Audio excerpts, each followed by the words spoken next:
Hello friends, very good morning. Today's topic is about the value what we give to the time what we spent. మనము spend చేసిన టైంకి మనం ఎంత value ఇస్తున్నాం. నేను రెగ్యులర్గా వర్కౌట్ చేయడానికి జిమ్కి వెళ్తాను. సో వర్కౌట్ చేసిన తర్వాత లేకపోతే చేయకముందు జస్ట్ టైం ఎంట్రీ చేస్తాం అనమాట. టైం ఎంట్రీ చేసినప్పుడు అయిపోయిన తర్వాత మళ్ళీ ఒక 1 hour 1.5 hour తర్వాత వచ్చి అవుట్ టైం వేయాలి. That is our regular practice in the gym space. Day before yesterday what happened, నేను జిమ్కి వెళ్ళాను. అంటే జిమ్కి వెళ్ళాలని లేదు, బట్ కష్టపడి బలవంతంగా డ్రెస్అప్ అయ్యి షూ వేసుకొని జిమ్కి వెళ్ళి కాసేపు స్పెండ్ చేసి కాసేపు సమ్ బేసిక్ వర్కౌట్స్ అవి చేసుకొని 20 minutes to half an hour spend చేసేసి నేను వచ్చేసాను. వచ్చేస్తున్నప్పుడు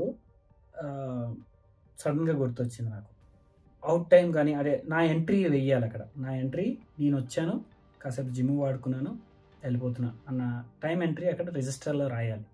నేను ఫస్ట్ ఇనీషియల్గా రాయకుండా వచ్చేసాను.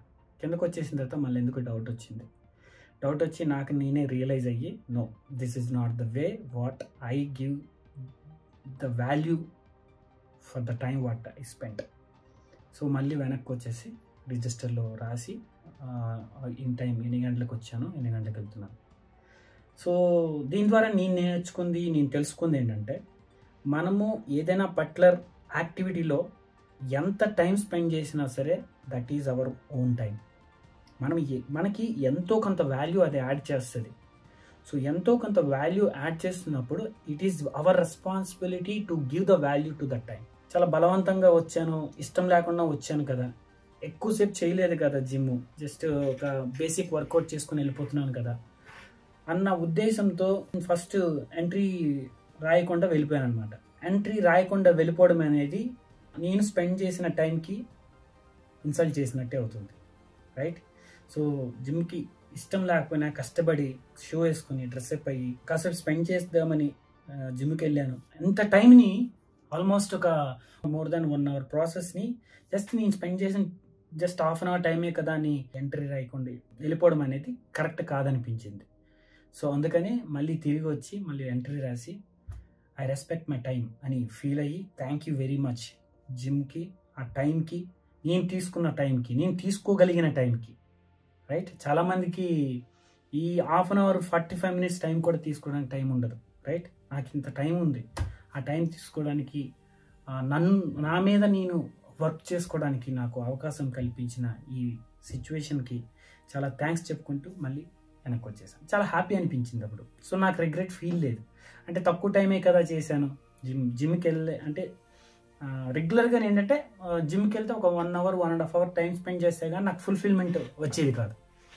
ఒక 20 minutes హాఫ్ అన్ అవర్ వెళ్తే అది జిమ్ చేసినట్టు ఫీలింగ్ ఉండేది కాదు. బట్ డే బిఫోర్ ఎస్టర్డే నేను చేసిన ఈ చిన్న పని వల్ల ఏంటంటే I feel for complete fulfilment.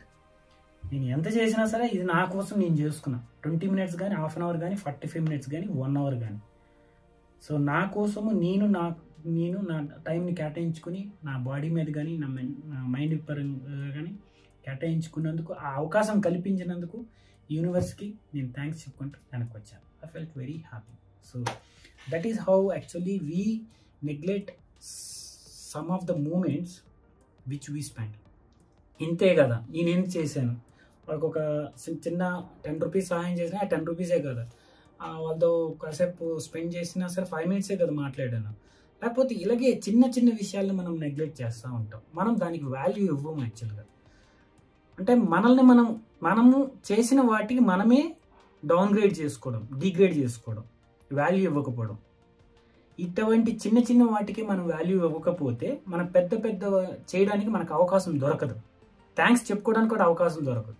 First of all మనం చేసిన వాటికి చిన్నవైనా సరే మనం చేసిన ప్రతి చిన్నదికి మనము ఐడెంటిఫై చేసి థ్యాంక్స్ చెప్పుకోవాలి. సో దట్ మనకి ఆపర్చునిటీస్ అనేది బ్రాడర్ ఆస్పెక్ట్లో మనకి దొరుకుతాయి. That's what I want to convey in this message. Thanks for watching and have a nice day.